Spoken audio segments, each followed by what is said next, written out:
وہ میری بچپن کی محبت تھی۔ ہم دونوں ایک ہی مسجد میں قرآن پاک پڑھنے جاتے تھے۔ مجھے وہ بہت اچھی لگتی۔ کچھ وقت بعد اس نے آنا چھوڑ دیا اور میں نے بھی مسجد جانا چھوڑ دیا۔ تقریباً 4 سال بعد میری اس سے ملاقات ہوئی۔ میری خوشی کی انتہا نہ رہی۔ میں نے اس سے اظہار محبت کیا تو اس نے بھی ہاں میں سر ہلا دیا۔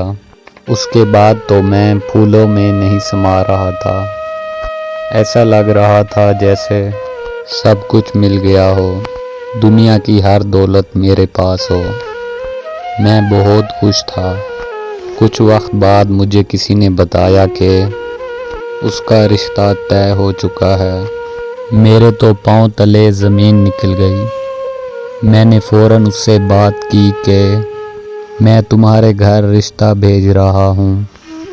اس نے کہا ہاں کچھ وقت میں بھیج دینا۔ میں ذرا ریلیکس ہو گیا اور شدید سردی میں چھت پر جا کر اس سے باتیں کرنے لگا۔ مجھے پوری دنیا یاد نہ رہی۔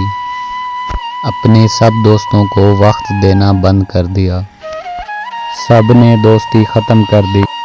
اپنے ہر دکھ سکھ کا ساتھی اسے سمجھنے لگا۔ کچھ دنوں بعد اس کا میسج آیا، میرے گھر والوں کو پتہ چل گیا ہے، ابھی میسج نہ کرنا جب تک میں خود رابطہ نہ کروں۔ میں خاموش ہو گیا اور دن رات پاگلوں کی طرح اس کے میسج کا انتظار کرنے لگا۔ انہی دنوں میں میرے نانا ابو وفات پا گئے۔ ان کی موت کا افسوس بھی میں کسی سے شیئر نہ کر سکا۔ میں نے فون کو ایک سائڈ پہ رکھ دیا۔ ایک رات عجیب بے چینی سی ہوئی اور فون آن کیا تو اس کا میسج آیا ہوا تھا اور وہ پڑھ کر میری زندگی برباد ہو گئی۔ وہ بولی کہ میں تم سے پیار نہیں کرتی۔ یہ پہلے اس لیے نہیں بتایا کہ کہیں تم مر نہ جاؤ۔